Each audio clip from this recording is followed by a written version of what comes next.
অবশেষে লেগেই গেল ভারত পাকিস্তানের যুদ্ধ। তাহলে কি তৃতীয় বিশ্বযুদ্ধ আসন্ন? এখন পর্যন্ত ভারত পাকিস্তানের পাল্টাপাল্টি হামলায় দুই দেশের প্রাণহানি প্রায় 15 জন। চলুন দর্শক, বাণিজ্য প্রতিদিনের আজ ভারত পাকিস্তানের বৈরিতা তথ্যগুলো বিস্তারিত আপনাদের সামনে তুলে ধরব। 7 এপ্রিল রাতেই পাকিস্তান নিয়ন্ত্রিত কাশ্মীরে ক্ষেপণাস্ত্র হামলা চালিয়েছে ভারত। বিশেষ অভিযানে গভীর রাতে 9টি স্থানে হামলার কথা জানিয়েছে ভারত। এতে পাকিস্তানের নারী ও শিশুসহ 9 জন নিহত হয়েছে, আহত হয়েছে অন্তত 80 জন। জবাবে পাল্টা হামলায় ভারতের 5টি যুদ্ধবিমান ভূপাতিতের দাবি করেছে পাকিস্তান। রাতভর লাইন অফ কন্ট্রোলে দুই দেশের সেনাদের মধ্যে চলেছে গোলাগুলি। পেহেলগামে 22 এপ্রিল সন্ত্রাসী হামলার পর থেকেই কথার ঝাঁজ, অভিযোগ আর বিভিন্ন পদক্ষেপের হুঁশিয়ারি ছিল দুই দেশের তরফ থেকে। কাশ্মীর সীমান্তে নিয়ন্ত্রণ রেখা বরাবর বিচ্ছিন্নভাবে গোলাগুলিও চলছিল গত 3 সপ্তাহ ধরে। কিন্তু 7 মে গভীর রাতে পাকিস্তান নিয়ন্ত্রিত কাশ্মীরে ক্ষেপণাস্ত্র হামলা চালায় ভারত। একটি দুটি নয়, 9টি আলাদা স্থানে চালানো হয়েছে এই হামলা। যদিও মোট কতটি জায়গায় হামলা চালানো হয়েছে সেই সংখ্যা নিয়ে দু দেশের তথ্যে তফাৎ থাকলেও মুজাফফরবাদ, কোটলি, ভায়ালপুর সহ কয়েক স্থানে হামলার খবর নিশ্চিত করেছে গণমাধ্যমগুলো। পাকিস্তান দাবি করছে বেসামরিক নাগরিক অধ্যুষিত এলাকায় হামলা চালানো হয়েছে। এতে করে নারী শিশুসহ বেশ কয়েকজনের মৃত্যু ও আহত হওয়ার খবর মিলেছে। ভারতীয় হামলার লক্ষ্যবস্তু করা হয়েছে মসজিদগুলোকেও। ভারত বলছে পাকিস্তানের কোনো সামরিক স্থাপনায় হামলা করা হয়নি। যেসব স্থানে হামলা হয়েছে সেগুলো সন্ত্রাসী স্থাপনা, এমন দাবি ভারতীয় প্রতিরক্ষা বাহিনীর। সামাজিক যোগাযোগ মাধ্যম এক্স এক টুইটে ভারতীয় সেনাবাহিনী জানায় পাকিস্তানে শুরু হয়েছে তাদের অভিযান অপারেশন সিঁদুর। এতে দেশটির সেনা, নৌ ও বিমান বাহিনীর যৌথ অংশগ্রহণ আছে। ভারতের হামলার আধ ঘন্টা যেতে না যেতেই খবর আসে পাল্টা হামলা চালিয়েছে পাকিস্তান। পাক সেনাবাহিনীর জনসংযোগ বিভাগ আইএসপিআর থেকে জানানো হয় কাশ্মীরের ভারত অংশে হামলা চালিয়েছে ইসলামাবাদ। এতে বিধ্বস্ত হয় একটি ভারতের ব্রিগেডের সদর দপ্তর ও চেকপোস্ট। ভূপাতিত করা হয় একাধিক ভারতীয় যুদ্ধবিমানও। রাতভর লাইন অফ কন্ট্রোলে চলে দুই পক্ষের গোলাগুলি। তবে পাকিস্তান ভারতীয় যুদ্ধবিমান ভূপাতিত করার দাবি করলেও এখন পর্যন্ত এ বিষয়ে পাল্টা হামলার ক্ষয়ক্ষতির কোনো তথ্য দেয়নি মোদী সরকার।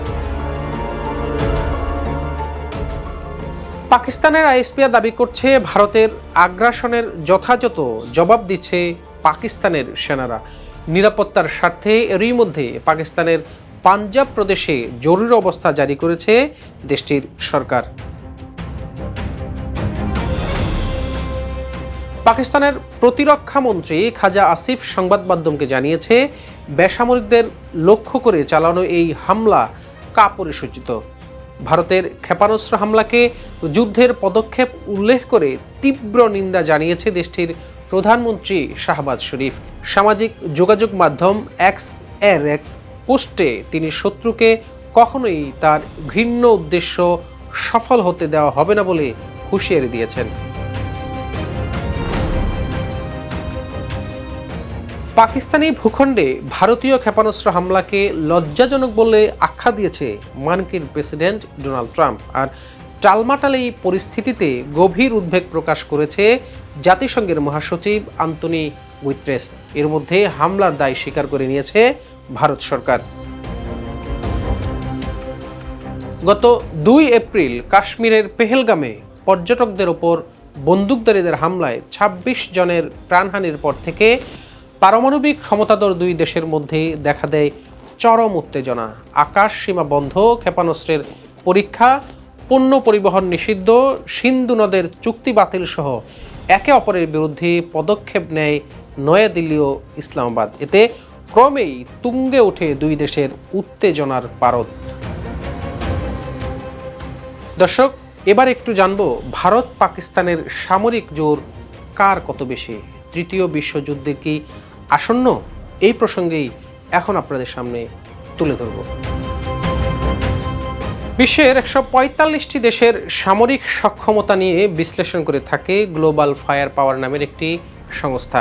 2025 সালে তাদের র্যাঙ্কিংয়ে বলছে এই মুহূর্তে বিশ্বের সবচেয়ে সামরিক শক্তিধর দেশগুলোর তালিকায় ভারত আছে 4 নম্বরে।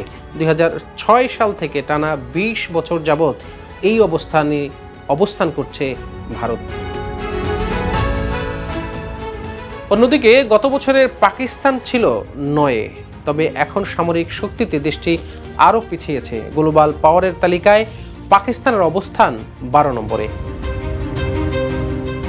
ভারতের সামরিক সক্ষমতা আসলে কত, সেই বিষয়টি এখন জানার চেষ্টা করব। দক্ষিণ এশিয়ায় ভারত মহাসাগর, বঙ্গোপসাগর এবং ভারত সাগরের মধ্যবর্তী একটি উপদ্বীপ নিয়ে বিশ্বের সবচেয়ে বড় দেশগুলোর একটি ভারত। ভারত শুধু একটি দেশ নয়, উপমহাদেশ। ইতিহাস জুড়ে ভারত তুর্কি, আরব, পারস্য এবং ব্রিটিশ সহ বিভিন্ন আক্রমণকারীদের আক্রমণের সম্মুখীন হয়েছে। 1947 সালে ব্রিটিশ শাসন থেকে স্বাধীনতা লাভের পর 1950 সালে দেশটির একটি প্রজাতন্ত্রে পরিণত হয়। ভারতের বৃহৎ জনসংখ্যা, প্রযুক্তি, শিল্পের বিকাশ এবং আধুনিক ও দক্ষ সামরিক শিল্পের কারণে বিশ্বের চতুর্থ সামরিক শক্তিধর দেশে রূপান্তরিত হয়েছে। গ্লোবাল ফায়ার পাওয়ারের রিপোর্ট অনুযায়ী ভারতের হাতে 4200টি ট্যাঙ্ক রয়েছে। সেলফ প্রোফাইল আর্টিলারির সংখ্যা 100 আর 265টি মাল্টিপল লঞ্চ রকেট সিস্টেমস আছে ভারতের। ভারতের মোট এয়ারক্রাফটের সংখ্যা 2300টি, যুদ্ধবিমান আছে 513টি, হেলিকপ্টার আছে 900টি, এছাড়া অ্যাটাক হেলিকপ্টারের সংখ্যা 80টি।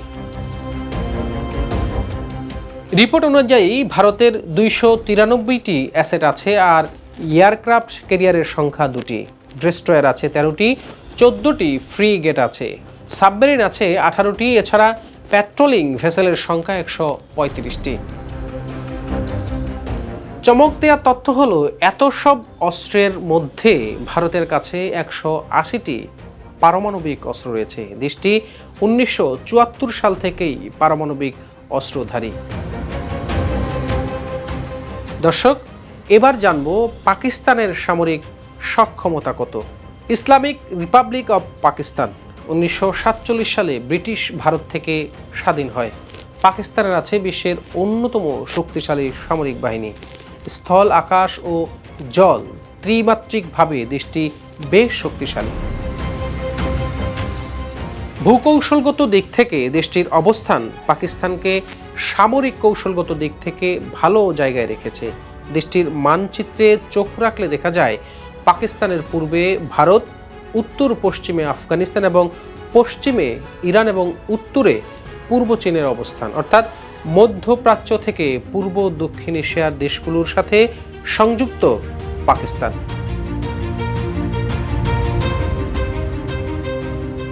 পাকিস্তানের সামরিক বাহিনীর সর্বমোট 17 লাখের বেশি সদস্য রয়েছে। এর মাঝে সক্রিয় সেনা সদস্য 6.5 লাখ এবং রিজার্ভে আছে আরও 5.5 লাখ।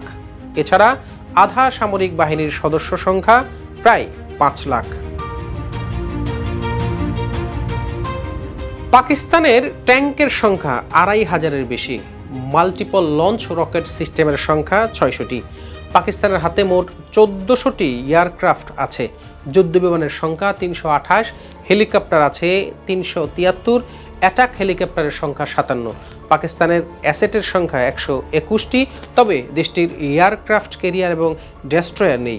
9টি ফ্রিগেট, 8টি সাবমেরিন এবং 69টি প্যাট্রোলিং ভেসেল আছে ইসলামাবাদের হাতে। বড় কথা, পাকিস্তানের হাতে আছে পারমাণবিক শক্তি, এই সংখ্যা প্রায় 170টি। দর্শক, বুঝাই যাচ্ছে পারমাণবিক বোমার হিসেবে ভারত পাকিস্তান দুই দেশেই একই কাতারে আছে। যুদ্ধ লাগলে কেউ ছেড়ে কথা বলবে না, এটাই প্রমাণিত। এবার জানবো যুদ্ধ বাদলে কারা হতে পারে সম্ভাব্য মিত্রশক্তি।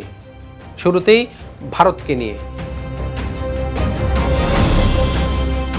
চীন বিরোধী ভূ রাজনীতির প্রেক্ষাপটে ভারতকে কৌশলগত মিত্র হিসাবে দেখে যুক্তরাষ্ট্র, ফলে ভারতকে যুক্তরাষ্ট্র সহযোগিতার হাত বাড়াতে পারে। এছাড়া প্রতিরক্ষা প্রযুক্তিতে ভারত ও ইসরায়েলের মধ্যে সহযোগিতা চুক্তি আছে, তাই স্বাভাবিকভাবেই ধরে নেওয়া যায় ইসরায়েলের সহায়তা পাবে ভারত।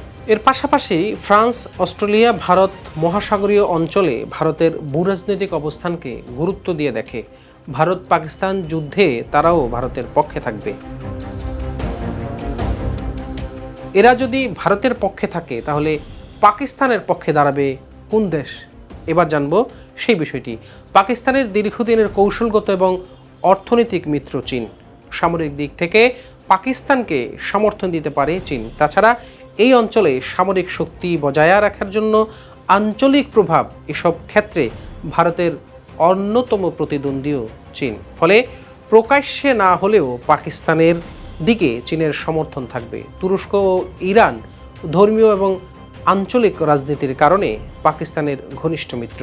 তারাও ভারত পাকিস্তান যুদ্ধ শুরু হলে পাকিস্তানকে সমর্থন দিতে পারে। আর সৌদি আরব আর্থিক এবং সামরিক সহযোগিতায় পাকিস্তানের দীর্ঘদিনের বন্ধু। যুদ্ধ এমন জিনিস যেখানে আসলে কেউ জয়ী হয় না, কিন্তু তছনছ করে দিয়ে যায় মানব সভ্যতাকে। যুদ্ধের ইতিহাস কেবল ধ্বংসের ইতিহাস। ভারত পাকিস্তানের মধ্যে সত্যি যুদ্ধ শুরু হলে দক্ষিণ এশিয়ায় মানবিক বিপর্যয় দেখা দিবে। লাখ লাখ মানুষ ঘর ছাড়া হবে। খাদ্য ঔষধ সংকটে মারাত্মক আকার ধারণ করবে পুরো দক্ষিণ এশিয়ায়। দর্শক, বন্ধ হোক হানাহানি, যুদ্ধ, সেই প্রত্যাশা করছি আমরা। বাণিজ্য প্রতিদিনের সাথে এতক্ষণ থাকার জন্য আপনাদের সবাইকে ধন্যবাদ।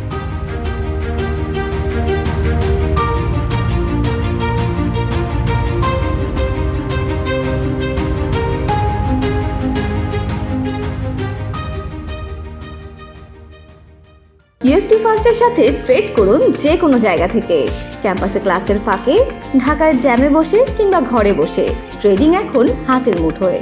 তাই ট্রেড করুন যখন খুশি, যেখানে খুশি।